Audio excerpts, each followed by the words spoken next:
আসসালামু আলাইকুম ভাই ব্রাদাররা, কেমন আছেন আপনারা সবাই? খুবই সিম্পল কিন্তু ইউজফুল কিছু টিপস যারা বিশেষ করে কম্পিউটার ব্যবহার করেন তাদের জন্য এই কন্টেন্টটা। বেসিক্যালি সত্যি কথা বলি আপনাদেরকে, আজকে আমরা অ্যাভাটার 2টা দেখতে যাচ্ছি, ওয়ে অফ ওয়াটার। আমরা খুবই এক্সাইটেড এবং দেখতে যাব বলে আমরা অ্যাভাটার 1টা সবাই মিলে দেখবো টিম মেম্বারের। তো আজকে কোনো প্রজেক্ট নিয়ে আমরা কাজ করতেছি না, আজকে রিল্যাক্সড মোডে আছি, আমরা সিনেমা মোডে আছি। ভাবলাম যে একেবারে আপনাদের সঙ্গে একটু দেখা সাক্ষাৎ না হলে কেমন হয়, সুতরাং টুক করে আমাদের মাথায় আসলো যে কিছু টিপস অ্যান্ড ট্রিক্স যদি আপনাদের সঙ্গে শেয়ার করা যায় তাহলে হয়তো আপনাদের অনেকের কাজেও আসবে, আমরা অল্পের মধ্যে একটা কন্টেন্ট বানিয়ে ফেলতে পারবো। সো 3টা টিপস আমি আপনাদের সাথে শেয়ার করব আজকে।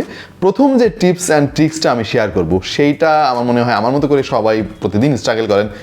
ইউএসবি পোর্ট, ভাই গো ভাই, প্রত্যেক দিন আমাকে এটা স্ট্রাগল করতে হতো যতদিন না পর্যন্ত আমি ট্রিক্সটা জানতাম।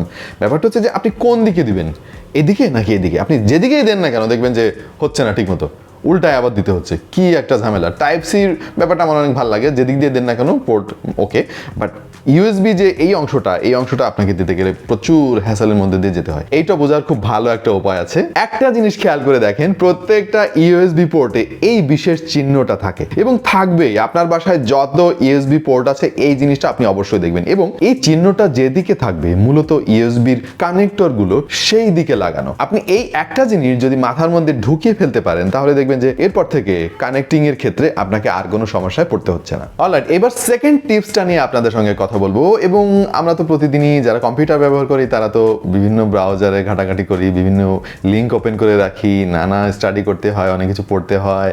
তো হয় না অনেক সময় যে অনেকগুলো ট্যাব আপনি ওপেন করে রেখেছেন, আপনি ট্যাবগুলো ক্লোজও করছেন আবার ওপেন করছেন, এরকম হতে হতে এক সময় দেখা যায় যে কোনো একটা ট্যাব আপনি ভুল করে ক্লোজ করে ফেলেছেন, বা আপনি যে ট্যাবটা ক্লোজ করে ফেলেছিলেন মিনিটখানেক আগে ওইটা আপনার আবার দরকার।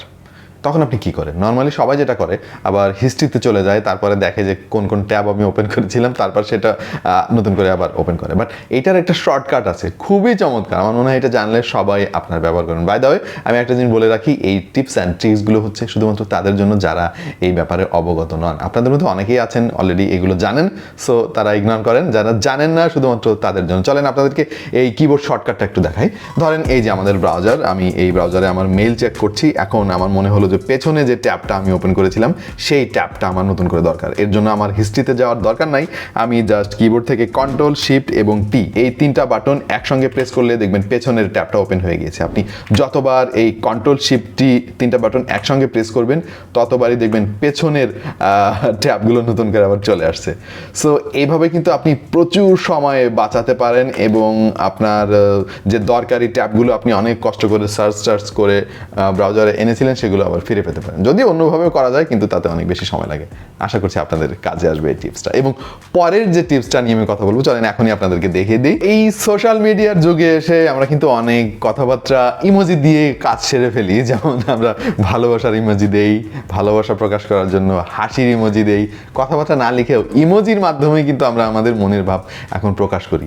মোবাইলে তো ইমোজি দেওয়াটা অনেক ইজি, আপনারা সবাই জানেন, কিন্তু কিছু কিছু ক্ষেত্রে যারা কম্পিউটার ব্যবহার করতে অভ্যস্ত তারা কিন্তু ইমোজি খুঁজে পেতে একটু কষ্ট হয়। তাদের জন্য আমাদের এবার টিপসটা, ধরেন এই যে MS ওয়ার্ড দেখতে পাচ্ছেন, বহুল ব্যবহৃত একটা সফটওয়্যার।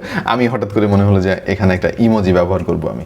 সেটা হতে পারে আপনি একই কাজটা হোয়াটসঅ্যাপে করতে পারেন, মেসেঞ্জারে করতে পারেন, দ্যাটস ডিফারেন্ট। বাট ওইটা যেহেতু ডিফারেন্ট ডেডিকেটেড একটা বাটন দেওয়া আছে, ওইখানে আপনি এই টিপসটা না জানলেও চলবে। বাট ওয়ার্ডের ক্ষেত্রে কী করবেন দেখেন, খুব সহজ একটা ট্রিক্স আছে।